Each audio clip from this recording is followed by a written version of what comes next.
My friend used juju to snatch my husband, thinking my husband was rich. Now, I got married to this man 3 years ago, and this lady and I have been friends for 9 good years. We went to the university together. We practically served in the same place because we were so close. We were like sisters. I met my husband during youth service. My friend has been in the center of our relationship because we practically served together. So she knew when he was toasting me and everything. Now, my husband comes from a well-to-do family. Now, we started dating, and shortly after our NYC, we got married. I was already doing social media and business, so I had my own money, but my husband was rich. He even bought me a car as a wedding present. After our wedding, we went to an African country for our honeymoon. We went to Namibia, and it was so beautiful. I was always updating my bestie about our date, about everything we were doing. I was practically telling her everything that was happening because I was so happy. So she saw my husband buy me a car during our wedding. She saw him pay for the honeymoon. She didn't really know what was happening inside the house. Now, my husband came from a well-to-do family, but my husband has a very bad habit of not saving money at all. He can squander money. My husband is like a rich boy. He didn't really work hard for his money, even though he works, but his father practically handed riches over to him. So because he gets money easily, he doesn't know how to save. He doesn't know how to... He keeps lavishing money and spending money anyhow. And me, I am the type that saves. From the money my husband has lavished on me alone, I have saved over 20 million naira. And aside that, I have my own personal money. So there comes a time where he had a serious issue with his family over this saving thing, and they practically cut him off. They cut him off the company, they cut him off his account. They practically left him with less than 5 million naira in his account. And for somebody who is responsible, 5 million naira can last a whole year if you are responsible and if you invest in it. But my husband squandered that money within 2 weeks, thinking the family is just playing with him. When his family cut him off, I was a little bit angry, but I was happy because they are going to teach him some level of responsibility. Instead of my husband to pick up some money, start saving, start doing something, he already has ideas in company. He already has clients who are even calling him. He can do something to prove to his family that yes, I can work. But no, he decided to be lazy. I literally started catering for the house, buying foodstuffs and everything. My husband squandered his 5 million naira in clubs within 2 weeks, and I was not there. Now, this happened 7 months into our wedding, and before all of this, we had already planned a South African trip. Everything was paid for.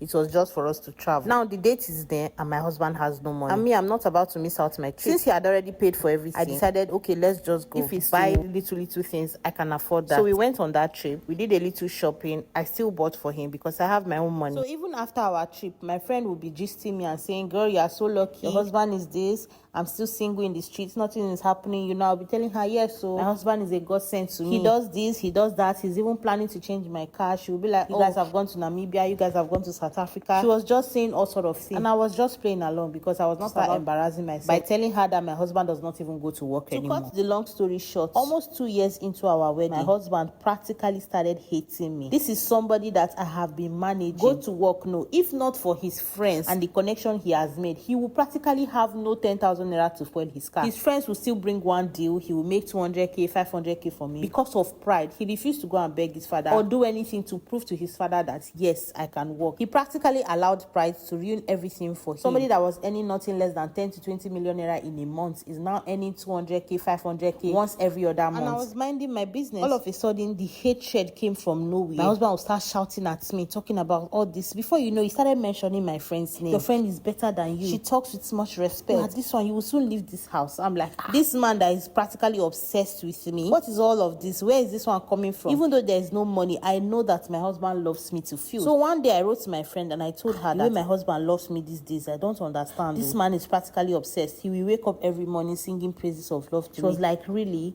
Oh, you are so lucky. Immediately I told her that thing. In fact, that was the first time my husband raised his hands on me. It was as if the rope she used in tying him was not tight enough. She went back to tie him again. I was suspecting that she did something, but I didn't want to believe it because of how close we were. So after laying his hands on me, I went to my parents' house to stay there for a few days because I just wanted everything to cool off. Not knowing, my friend went to my matrimonial home to spend 3 days with my husband. We have solar in the house. We have Wi-Fi 24/7. There's electricity. She's never going to suspect that my husband is broke. He only needs to buy fuel in his car and move around. My mom is a very spiritual person, prayer warrior. When I was with her, I explained everything to her and she told me that my friend was in my husband's house and she did not lie. Now, I have CCTV in my home, but I didn't see any clip of her in my house. Obviously, my husband deleted them. I didn't even see any clip of her duration. But immediately I got to the house, I asked my gate man, maybe my friend came. He said yes. So I already knew what was happening and I didn't want anybody to poison me. So I told my husband that I was leaving to my parents' house again for another 1 month, so he can have all the time with his new girlfriend. He was surprised why I said that, but he didn't ask me any questions. Obviously, my husband was being jazzed. It was too obvious. And that's my friend. I know her too well. She's a very petty little fellow. I know how she behaves. Being with her for 9 years, I know the extent she can go for things she wants. So I decided I'm leaving this marriage for them. Somebody that I'm feeding, you want to come and snatch. So I left the house for another 1 month. I went to my parents' This time around, she came to stay. I came back and I met her in the house. She told me that my husband doesn't want me, that I should pack and leave. I said, that's exactly what I came to do. But Sha allowed me to spend the night. I drove out and I bought food for myself. After eating, I settled down to arrange everything that I had. I packed my bags. I carried my favorite pot because I bought it. It was so beautiful. I carried some things that I knew I needed. I called my sister's husband to come and help me move because my car cannot carry everything. The next day he came peacefully and quietly. I told my friend, bye, enjoy your marriage. So I left that marriage with over 50 million naira in my account that my